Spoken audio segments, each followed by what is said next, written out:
friends, welcome to Madras Samayal. அடிக்கிற கோடை காலம் வந்தாச்சு. இந்த சம்மரை சமாளிக்கிறதுக்கு நம்ம இன்னைக்கு மெட்ராஸ் சமையல்ல ரெண்டு பாரம்பரியமான குளிர்பானங்கள் எப்படி பண்றதுன்னு பார்க்கலாம். இதுல ஃபர்ஸ்ட் வந்து நம்ம பானகம் எப்படி பண்றதுன்னு பார்க்கலாம். பானகம் வந்து எல்லா பழைய காலத்து கதைகள்லயும் நம்ம கேட்டிருப்போம். சூப்பரான ஈஸியா பண்ணக்கூடிய ஒரு ரெசிபி. இது பண்றதுக்கு நான் இன்னைக்கு வந்து 1/2 கப் வெல்லத்தை இந்த மாதிரி துருவி வச்சிருக்கேன். இதை வந்து ஒரு பவுல்ல மாத்திக்கலாம். 1/2 கப் வெல்லம் கூடவே 2 கப் போல தண்ணி சேர்த்துக்கோங்க. சேர்த்துட்டு இந்த வெல்லத்தை நல்லா கரைச்சிக்கோங்க. தண்ணியை வந்து நல்லா கொதிக்க வச்சு நல்லா ஆறுனதுக்கு அப்புறமா சேர்த்துக்கோங்க. கலந்தாச்சு. அடுத்தது இதில் வந்து ஒரு துண்டு புளியை ஊற வச்சுருக்கேன். புளி சேர்த்தா இன்னும் கொஞ்சம் நல்லா டேஸ்ட்டாக இருக்கும். எங்கள் ஊர் சைட்லலாம் சேர்த்துப்பாங்க. புளி உங்களுக்கு வேண்டாம்னா நம்ம சேர்க்காமையும் பண்ணலாம்.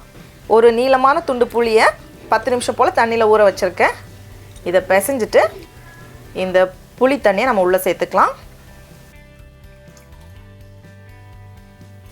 கூடவே 1/2 டீஸ்பூன் ஏலக்காய் தூள், இல்லைனா ஏலக்காவை இடித்தோம் நம்ம சேர்த்துக்கலாம். 1/2 டீஸ்பூன் சுக்கு பொடி, இது வந்து காஞ்ச இஞ்சியோட பொடி. ஒருவேளை உங்ககிட்ட சுக்கு பொடி இல்லை அப்படின்னா நம்ம இஞ்சியையும் இடித்து சேர்த்துக்கலாம், அதுவும் நல்லாயிருக்கும். கூடவே ஒரு சிட்டிகை உப்பு, கூடவே ஒரு சின்ன சிட்டிகை சாப்பிடக்கூடிய கற்பூரம் அப்படின்னு சொல்லிட்டு கடையில் கிடைக்கும். அது வந்து ஒரு சின்ன சிட்டிகை சேர்த்தா போதும், ரொம்ப அதிகமாக சேர்த்துறாதீங்க. இது ஒருவேளை உங்ககிட்ட இல்லைன்னா இது சேர்க்காமையும் பண்ணலாம். நம்ம பாருங்கள், கொஞ்சமாக தான், ரொம்ப தேவையில்லை, ரொம்ப கொஞ்சமாக போதும். கடைசியாக கொஞ்சம் எலுமிச்சப்பழத்தோட சாறு. நம்ம ஏற்கனவே புளி சேர்த்ததுனால நான் வந்து பாதி எலுமிச்சப்பழம் தான் எடுத்திருக்கேன். நீங்கள் புளி சேர்க்கலைன்னா 1 தேவைப்படும். அவ்வளோதான். எல்லாத்தையும் சேர்த்துட்டு நல்லா கலந்துட வேண்டியது தான். இதை கலந்ததுக்கப்புறமா வடிகட்டி வச்சுக்கோங்க.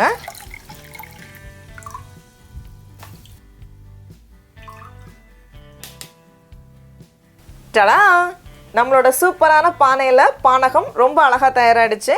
இதை வந்து ஃப்ரிட்ஜில் வைக்க தேவையில்ல. இது வந்து பானையில் இருக்கிறனால குளிர்ச்சியாகவே இருக்கும். இப்போ இதை நம்ம டேஸ்ட் பண்ணி பார்க்கலாம். ஆஹா, ரொம்ப ரொம்ப சூப்பராக இருக்குது. இது வந்து ரொம்ப ஈஸியாக பண்ணிடலாம். கண்டிப்பாக நீங்கள் செஞ்சு பாருங்கள்.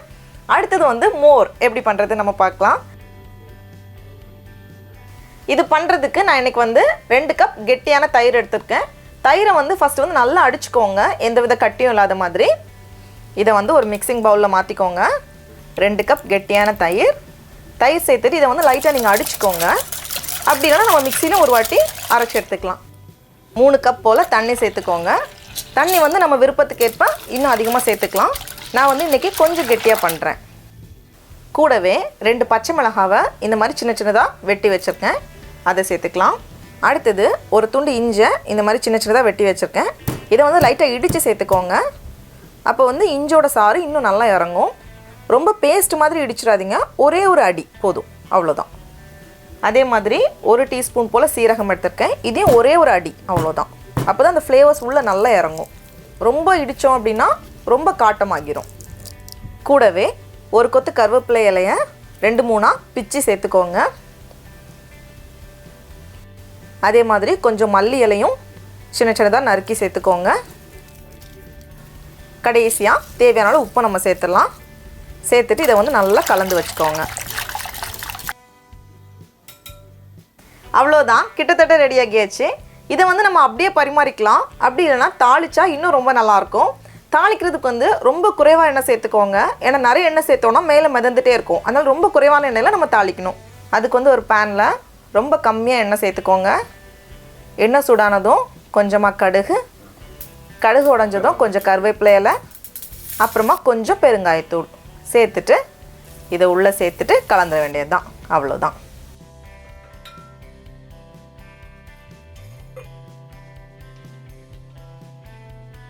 டடா, நம்மளோட சுவையான சூட்டை தணிக்கும் மோர் ரொம்ப ரொம்ப அழகாக தயாராகிடுச்சு. குழந்தைங்களுக்கு கொடுக்குறதுக்கு முன்னாடி லைட்டாக ஃபில்ட்ரு பண்ணி கொடுத்துக்கோங்க. அப்போ தான் அவங்க நல்லா விரும்பி சாப்பிடுவாங்க. நமக்கெல்லாம் பல்லே ஃபில்டர், பல் வச்சு அழகாக ஃபில்ட்ரு பண்ணி குடிச்சிடுவோம். ஆஹா, ரொம்ப ரொம்ப சூப்பராக இருக்குது. நீங்களும் கண்டிப்பாக இந்த கோடை காலத்துக்கு இதை செஞ்சு பாருங்கள். உங்களுக்கு இந்த வீடியோ பிடிச்சிருந்துச்சுன்னா மெட்ராஸ் சமையலுக்கு சப்ஸ்கிரைப் பண்ணுங்கள். நாவின் சுவையரம்புகள் மலரட்டும்.